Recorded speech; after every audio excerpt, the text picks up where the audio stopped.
지난주부터 십계명을 함께 살펴보고 있습니다. 지난 주일 설교 제목을 기억하십니까? 1부 때와 똑같은 반응이시군요. 네. 지난주 설교 제목을 기억하십니까? 네, 뭐죠? 자신 있게 하십시오. 내 얼굴 앞에서. 맞습니다. 오늘은 이 계명, 우상을 만들지 말고 우상에게 절하지 말라, 이 부분을 함께 살펴보겠습니다. 얼핏 이 계명을 보면 하나님께서 다른 신의 형상, 즉 우상을 만들어서 섬기는 것을 금하시는 것처럼 그렇게 보입니다. 그런데 오늘 계명은 그런 말씀이 아닙니다. 우상 숭배를 금지하는 것은 지난주 1계명에서 이미 살펴보았습니다. 이미 다룬 내용을 다시 반복할 필요가 없지요. 따라서 이 계명은 하나님을 어떤 형상으로 만들어서 섬기지 말라는 뜻입니다. 하나님을 눈에 보이는 어떤 모양으로 만들어서 그것이 마치 하나님인 양 섬기지 말라, 그런 뜻입니다. 저는 설교를 준비하면서 왜 하나님께서 당신의 형상 만드는 것을 금하셨을까 살짝 이해가 되지 않았습니다. 생각해 보십시오. 다른 여타의 모든 종교들을 보면 자신들이 섬기는 신의 모양을 다 가지고 있습니다. 이 시대 사람들이 교회에게 요청하는 것도 신의 모습을 좀 보여달라, 그러면 믿겠다, 뭐 그런 것 아닙니까? 그러니 교회 안팎에 하나님의 형상을 멋지게 만들어서 떡하니 세워두면 좋을 것 같습니다. 부처상이나 당군상을 세우는 것도 아니고, 그렇다고 마리아상을 세우는 것도 아니고, 하나님의 모양을 잘 만들어서 세워놓으면 신앙생활 하는데 훨씬 유익할 것처럼 그렇게 생각이 듭니다. 그런데 하나님은 오늘 단호하게 말씀하십니다. 너를 위해서 새긴 우상을 만들지 말고 어떤 형상도 만들지 말아라. 그러면 당장의 질문이 생기죠. 왜 하나님은 당신의 형상 만들어서 섬기는 것을 금하셨을까요?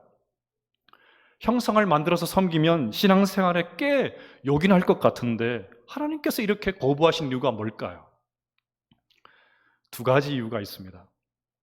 첫 번째 이유는 형상은 하나님을 온전히 담아낼 수 없기 때문입니다.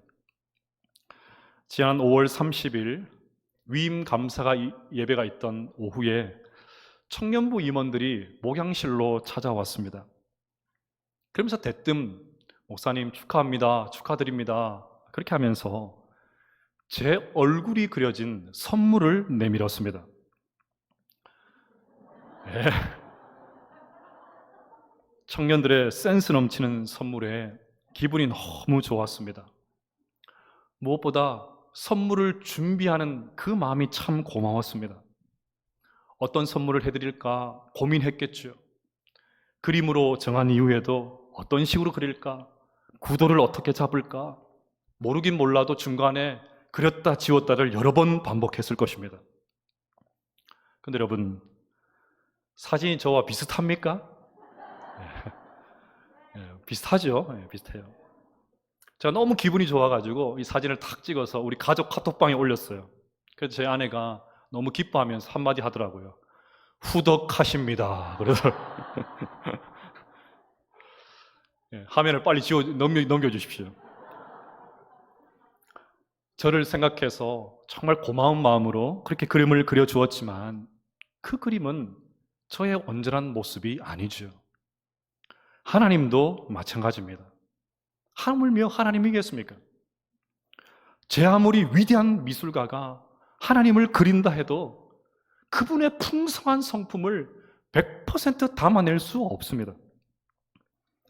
주일 새벽마다 살펴보고 있는 욥기서를 보면 하나님께서 욥과 친구들의 말을 다 들으신 다음에 마지막에 나타나셔서 욥에게 하시는 말씀도 그것이지 않습니까? 한낱 인간에 불과한 네가 어떻게 창조주인 내가 하는 일을 알 수 있냐? 어줍지 않은 그런 사람의 지혜로 하나님이 이러니 저러니 그렇게 하는 것을 멈추라고 하십니다. 그래서 하나님은 욥에게 나타나자마자 바로 이렇게 말씀하셨던 것입니다. 무지한 말로 생각을 어둡게 하는 자가 누구냐? 욥을 위로한답시고 찾아와서는 하나님은 이런 분이다, 마치 하나님을 다 아는 것처럼 거들먹거리는 그 세 친구들에게도 하나님께서 말씀하십니다. 여호와께서 대만 사람 엘리바스에게 이르되 내가 너와 내 두 친구에게 노하노니 이는 너희가 나를 가르쳐 말한 것이 내 종 욥의 말과 같이 옳지 못함이니라. 상황이 이런데 아무리 선한 동기로 하나님의 모습을 만든다고 한들 그것이 어떻게 하나님을 온전하게 다 보여줄 수 있겠습니까? 그 유명한 시스티나 성당에 있는 미켈란젤로의 천지창조 그림을 보면 이해가 쉽습니다. 미켈란젤로는 바닥에서 무려 20m 높이에 있는 폭 13.2m, 길이 41.2m의 넓은 천장에 그림을 그렸습니다. 천장에 매달려서 누운 채로 4년 1개월 동안 초인적인 힘으로 엄청난 대작을 남겼습니다. 이것을 보려고 수많은 사람들이 매년, 수백만 명의 사람들이 매년 바티칸을 찾습니다. 저도 이 그림을 2번 직접 본 기억이 있습니다. 그림을 본 사람들의 반응은 다 똑같습니다. 아무리 안내원들이 소리를 내지 말라고, 소리 내면 사람들이 습기가 나오니까 그림이 상하잖아요. 그러니까 소리 내지 말라고 그렇게 당부를 해도 그 문에 방으로 들어서는 순간 모든 사람이 탄성을 지릅니다. 와, 그러죠. 그 그림에 압도당하고 맙니다. 근데 여러분, 이 천지창조의 일부인 이 그림에 나오는, 화면에 나오는 아담의 창조에서 미켈란젤로가 그린 오른편에 있는 신이 과연 하나님일까요? 하나님을 그린 것일까요? 아닙니다. 놀랍게도 저 노인은 그리스 신화에 나오는 제우스입니다. 제우스 신을 하나님으로 그린 것입니다. 따라서 하나님의 형상으로 표현할 수는 없는 이유가 바로 여기에 있습니다. 하늘에 있는 것이나 땅에 있는 것이나 물속에 있는 것들, 어떤 것들도 하나님의 영광과 하나님의 위엄과 하나님의 높으심과 하나님의 성품을 완벽하게 표현할 수 없기 때문입니다. 그래서 한낱 피조물 가지고 나를 드러내는 것처럼 그렇게 형상 만들어서 섬기지 말아라, 그렇게 하셨던 것입니다. 하나님이 형상을 거부하시는 두 번째 이유는 인간의 욕망을 드러내기 때문입니다. 오늘 이 이계명에서 가장 중요한 단어는 너를 위하여입니다. 너를 위하여. 이 단어를 보면 우리가 하나님의 형상을 만들어서 섬기는, 그것을 경배하는 그 분명한 이유가 나옵니다. 말은 하나님을 잘 섬기기 위해서 그럽니다. 하나님을 더 알기 위해서 그럽니다. 하나님을 전하기 위해서 그럽니다. 그렇게 하지만 실제로는 우리의 유익을 위해서 그럽니다. 그래서 하나님은 그 형상을 보실 때마다 나를 위한 것이 아니고 순전히 너희들을 위한 것이다, 그렇게 말씀하십니다. 사람의 마음에는 두 가지 기둥이 있습니다. 하나는 두려움입니다. 우리는 평생 이 두려움을 떨쳐낼 수가 없습니다. 미래에 대한 두려움, 요즘 같으면 건강에 대한 두려움, 물질에 대한 두려움, 자녀로 인한 걱정과 두려움이 우리 마음 한켠에 늘 있습니다. 다른 기둥은 욕망이죠. 다양한 욕망이 우리 안에 도사리고 있습니다. 그런데 문제는 두려움과 욕망이 딱 만나면 반드시 눈에 보이는 구체적인 대상을 만들어냅니다. 이것과 관련한 예가 성경에 나옵니다. 십계명을 받기 위해서 시내산에 올라간 모세가 40일이 지나도록 내려오지를 않습니다. 백성들이 슬슬 불안해집니다. 급기야는 기다리지 못하고 아론에게 가서는 우리를 인도할 신을 만들어내라고 그렇게 요구합니다. 그동안 백성들은 모세를 하나님의 대리자로 여기면서 여기까지 왔습니다. 근데 모세가 40일이 넘도록 보이지 않으니까 두려워지기 시작합니다. 불안해지기 시작합니다. 그래서 눈에 보이는 신을 만들어서 이 두려움을 좀 떨쳐내고 싶어서 좀 신을 좀 만들어 달라고, 눈에 보이는 뭔가를 좀 만들어 달라고 그렇게 요구했습니다. 결국 아론은 금을 모아서 송아지 모양의 신상을 만들었습니다. 금송아지를 딱 만들어 놓고 하는 말이 중요합니다. 출애굽기 32장 4절 말씀을 같이 읽어보겠습니다. 시작. 아론이 그들의 손에서 금고리를 받아 부어서 조각칼로 새겨 송아지 형상을 만드니 그들이 말하되 이스라엘아 이는 너희를 애굽 땅에서 인도하여 낸 너희의 신이로다 하는지라. 이 금송아지가 우리를 출애굽시킨 신이다, 그렇게 말했습니다. 의미심장한 말이죠. 이스라엘 백성들은 지금 하나님을 섬기지 않겠다 그렇게 말한 것이 아닙니다. 지금 이스라엘 백성들은 하나님 말고 금송아지라는 다른 신을 섬기는 것이 아닙니다. 그들은 하나님을 금송아지로 만들어서 이것이 하나님이라고 믿었습니다. 다시 말씀드리면 하나님을 금송아지로 형상화했습니다. 동기 자체는 얼마나 선합니까? 보이지 않는 하나님을 눈에 보이는 금송아지로 딱 만들어서 이것이 우리 하나님이다. 동기는 얼마나 신앙적입니까? 그러나 아무리 의도가 선하다고 할지라도 다 용서받을 수는 없습니다. 그런데 중요한 것이 이것입니다. 그들은 왜 하필 하고 많은 형상들 가운데 송아지를 만들었을까요? 이것을 이해하는 것이 중요합니다. 고대 근동에서 송아지는 힘을 상징했기 때문입니다. 막 애굽에서 나와서 광야를 지나고 있는 이스라엘 백성들은 너무나도 힘이 없음을 절감했습니다. 그래서 그들은 우리가 섬기는 하나님은 힘 있는 분이면 좋겠다 그렇게 생각했습니다. 그래서 그들은 적어도 신이라면 강한 힘이 있어야 돼, 강한 능력이 있어야 돼, 강한 팔로 기가 막힌 방법으로 온갖 기적으로 우리를 인도해내야 돼. 그 정도 되어야 신이지. 극작적으로 출동해서 능력을 베풀어주고 강력한 힘을 가지고 우리에게 은혜를 베풀어 주고 그 정도 파워는 있어야 신이지. 그래야 신이지. 그렇게 생각했던 것입니다. 또 왜 금으로 만들었을까요? 금은 예나 지금이나 부의 상징이었기 때문입니다.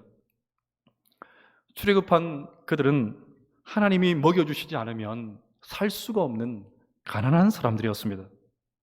그래서 우리가 섬기는 하나님은, 우리를 인도하는 하나님은 우리를 부자로 만들어주시는 분이어야 해, 그렇게 생각했습니다.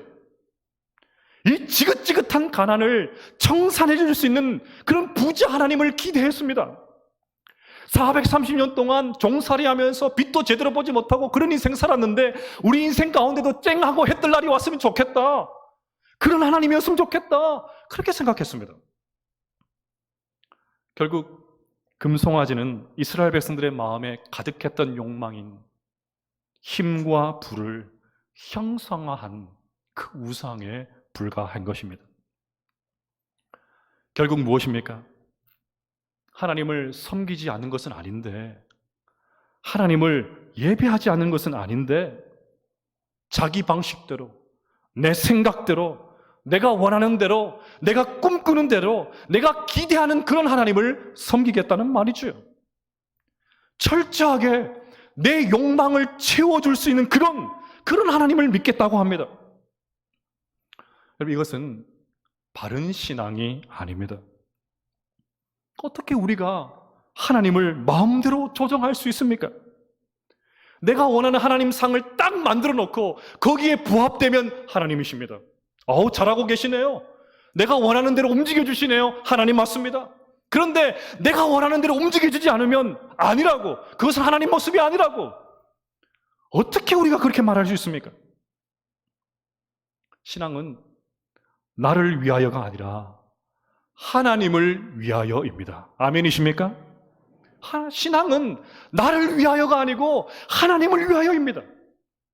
하나님을 내게 맞추려 하지 말고 내가 하나님께 맞추어야 합니다. 하나님이 나를 섬기는 것이 아니라 내가 하나님을 섬겨야 합니다. 이렇듯 형상은 하나님을 온전히 담아낼 수 없고 인간의 욕망을 드러내는 것에 불과하기 때문에 하나님은 형상을 만들어서 섬기지 말라고 그렇게 하셨던 것입니다.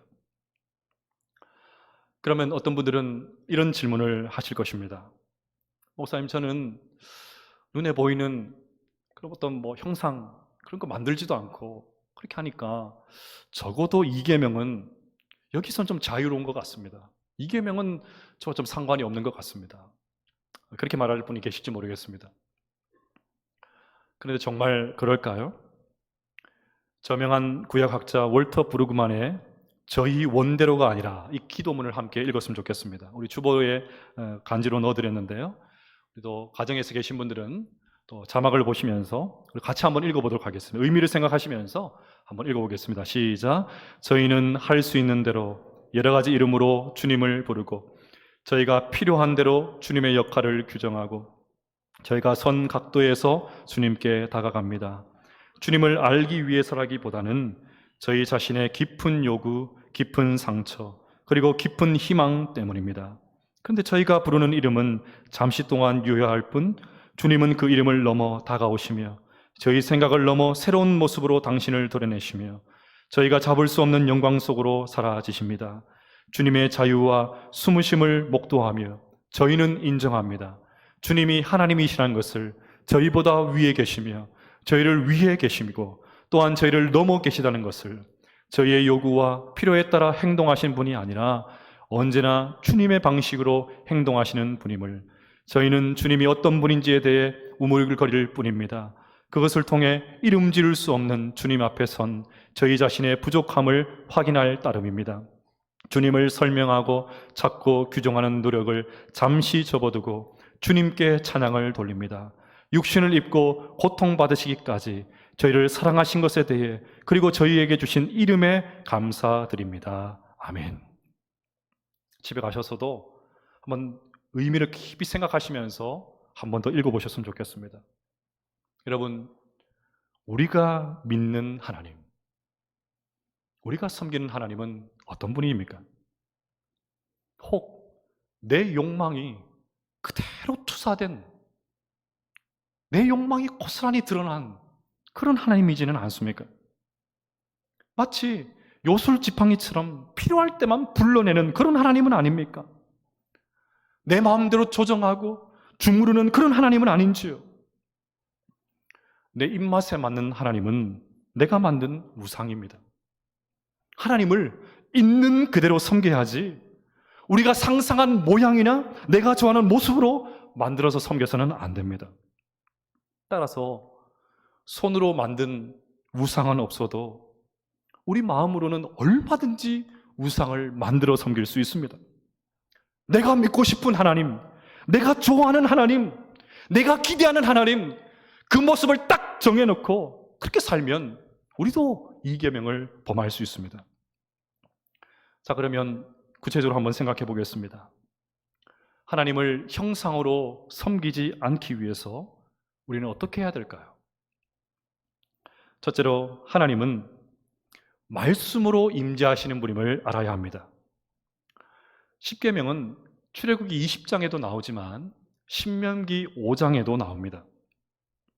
신명기 4장을 보면 하나님께서 십계명을 말씀하시기 전에 아주 중요한 말씀을 하십니다. 신명기 4장 12절인데요. 같이 한번 읽어보겠습니다. 시작. 여호와께서 불길 중에서 너희에게 말씀하시되 음성뿐이므로 너희가 그 말소리만 듣고 형상은 보지 못하였느니라. 그 말소리만 듣고 형상은 보지 못했다. 그렇게 말씀하시죠. 또 36절을 읽어보겠습니다. 여호와께서 너를 교훈하시려고 하늘에서부터 그의 음성을 내게 듣게 하시며 땅에서는 그의 큰 불을 내게 보이시고 내가 불 가운데 나오는 그의 말씀을 듣게 하셨느니라. 아멘. 그분의 음성을 듣게 하시고 그분의 말씀을 듣게 하셨다. 하나님은 자신을 우리에게 보여주시는 방식을 형상이 아니라 음성으로 정하셨습니다. 따라서 하나님을 보려면, 하나님을 만나려면, 하나님의 생생한 모습을 경험하려면 성경을 펼쳐야 합니다. 성경을 통해서 들려주시는 그 하나님의 음성을 통해서 하나님을 만나야 합니다. 하나님을 제대로 섬기려면 성경이 가르치시는 대로, 성경이 말씀하시는 대로, 성경에서 보여주시는 대로 그렇게 그 하나님을 만나기 위해서 몸부림쳐야 합니다. 여러분 자신에게 질문해 보십시오. 내가 믿는 하나님은, 내가 섬기는 하나님은 내가 만들어낸 하나님은 아닐까? 내가 지금도 섬기고 있는 하나님은 그렇게 되기를 바라는, 그런 기대하는, 원하는, 내가 보기를 원하는 그런 하나님은 아닐까? 매일같이 질문하십시오. 점검하십시오. 동시에 매일 성경을 펴서 읽으십시오. 제가 부임해서 끊임없이 강조한 것이 바로 이것이지 않습니까?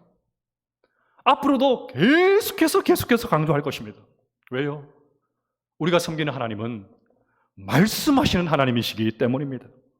그래서 매일같이 여러분의 삶 현장 가운데 말씀으로 임재하시는 하나님을 생생하게 만나고 경험하는 우리 모두가 될 수 있기를 간절히 축복합니다.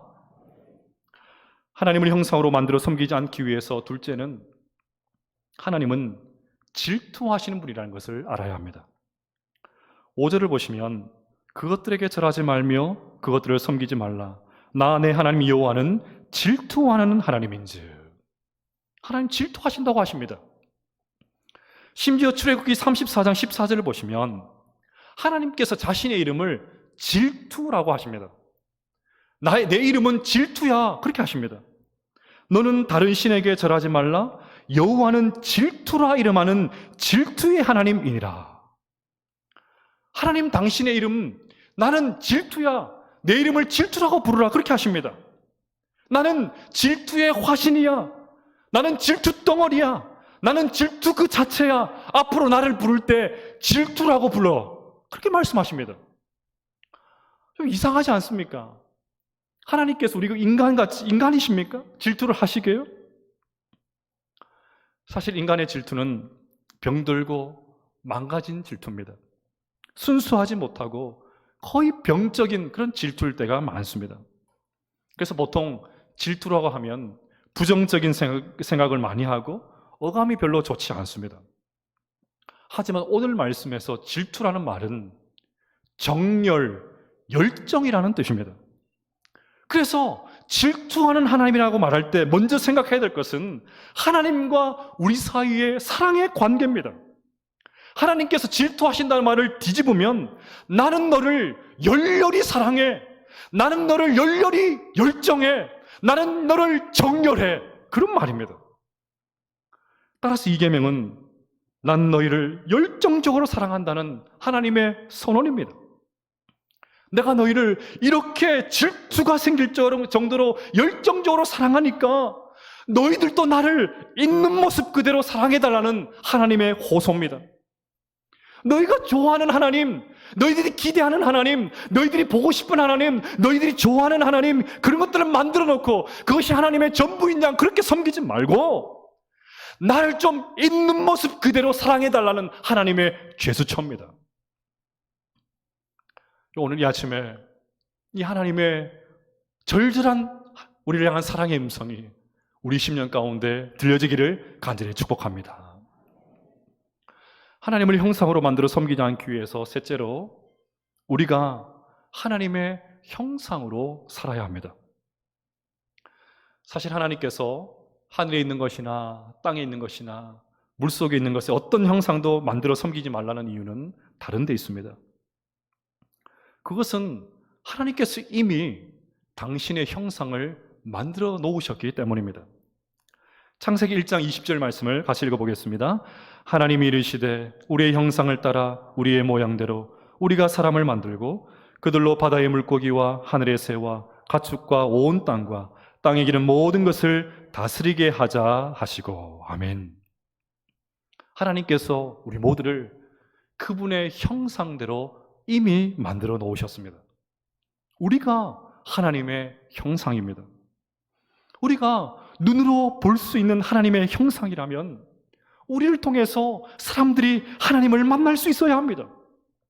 우리 모두가 하나님의 형상이라고 한다면 우리를 통해서 수많은 사람들이 하나님 말씀을 들을 수 있어야 합니다. 우리가 하나님의 형상이라고 한다면 우리를 통해서 수많은 사람들이 하나님의 사랑을 경험할 수 있어야 합니다. 우리를 통해서 사람들이 하나님의 진문명을 볼 수 있어야 합니다. 그렇게 우리는 하나님의 형상으로 살아야 합니다. 이것이 이 계명을 적극적으로 실천하는 우리의 모습이어야 합니다. 지금 이 시대는 우상이 판을 치는 그런 시대입니다. 왜 그럴까요? 저마다 진정한 신을 만나지 못해서 그렇습니다. 그래서 온갖 잡신들이 하나님인 양 힘을 행사하고 있습니다. 사람들이 방향을 잃고 맹목적으로 그것을 쫓고 있습니다. 그런 그들에게 하나님의 형상으로 부름받은 우리들이 하나님의 생생한 모습을 보여주어야 합니다. 우리의 자녀들이 온갖 우상들 앞에 힘도 한 번 제대로 써보지 못하고 넘어지고 있습니다. 믿는 부모들이 자녀들에게 하나님의 진정한 모습을 보여주어야 합니다. 저는 이 부분에 있어서 쓰라린 실패의 경험을 가지고 있습니다.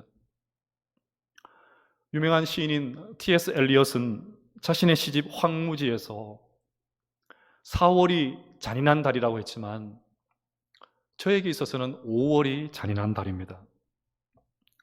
어린날도 있지요, 어버이날도 있지요, 둘째 생일도 있기 때문입니다.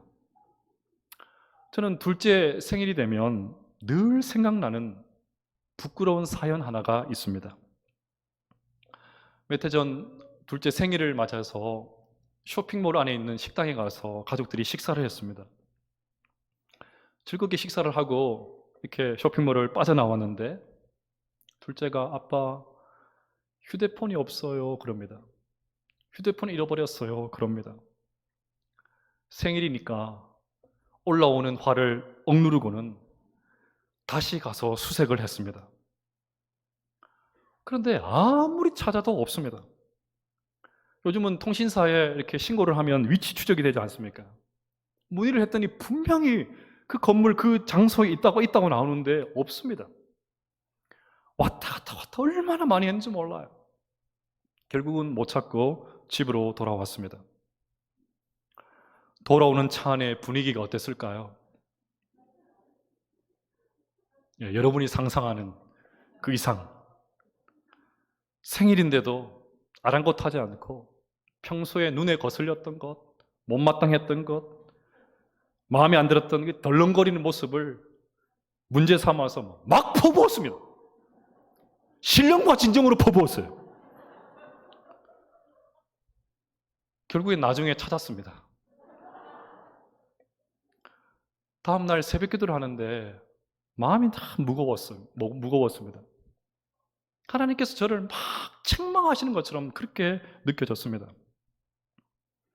그 위기의 상황에서 여유를 보이지 못하고 따뜻한 말로 위로하지 못했던 저의 모습이 너무 창피하고 부끄럽고 딸에게 미안하고 그랬습니다. 무엇보다 하나님의 성품을 보여줄 수 있는 절호의 찬스를 놓친 것이 너무 뼈아프게 느껴졌습니다. 그렇지 않아도 당하고 있는 딸에게 괜찮아 찾을 수 있을 거야, 괜찮아 안심시키고 넉넉한 모습을 보여줬다면 저를 통해서 우리 딸이 하나님의 그 따뜻함을 생생하게 경험하지 않았겠습니까? 말로만 하나님 이런 분이야, 말로만 이런 분이야 가르치고 성경 읽어라, 큐티해라, 말로만 맨날 그런 것이 아니라 아비인 제가 이 위기의 상황 앞에 막 떨고 있는 우리 딸 앞에 괜찮아 큰 모습을 보여줬다면 저희 딸이 저를 통해서 하나님의 그 성품을 보지 않았을까요? 그게 너무 후회가 되더라고요. 저는 이 말씀을 오늘 준비하면서 하나님께서 이렇게 말씀하시는 것 같았습니다. 이 우상이 이렇게 판을 치는 시대 속에서 교회가 손가락질을 당하고 온갖 무신론이 판을 치는 이 시대에 너희들이 나의 아이콘이 좀 되어다오. 너희들이 나의 형상이 좀 되어다오. 온갖 잡신과 우상들이 판을 치는 이 시대 가운데 하나님의 형상인 너희들이 나의 우상이 좀 되어다오. 그렇게 말씀하시는 것처럼 들렸습니다. 사랑하는 여러분, 우리가 하나님의 형상임을 잊지 마시기를 바랍니다. 그래서 우리가 우리의 가정과 일터에서 하나님을 생생하게 보여줄 수 있는 그런 아름다운 삶을 살게 되시기를 간절히 축복합니다. 사랑하는 여러분, 하나님이 눈에 보이지 않는, 하나님을 눈에 보이는 형상으로 만들어서 섬기지 않는다고 안심하지 마십시오. 우리에게는 내가 믿고 싶은 하나님, 내가 기대하는 하나님, 내가 좋아하는 하나님, 그 하나님만 믿으려고 할 때가 있습니다. 그러면 얼마든지 우리도 이 계명을 범할 수 있습니다. 그러니 성경을 통해서 말씀하시는 그 하나님을 섬기시기를 바랍니다. 우리를 질투하시면서까지 절절하게 사랑하시는 그 하나님의 사랑을 기억하시기를 바랍니다. 무엇보다 진정한 신을 만나지 못해서 우상이 판을 치는 이 시대 속에서 하나님의 형상으로서, 하나님의 아이콘으로서 이 땅 가운데 생생한 하나님의 살아계심을 보여줄 수 있는 그런 아름다운 인생을 살아가시는 우리 모두가 되시기를 간절히 축복합니다.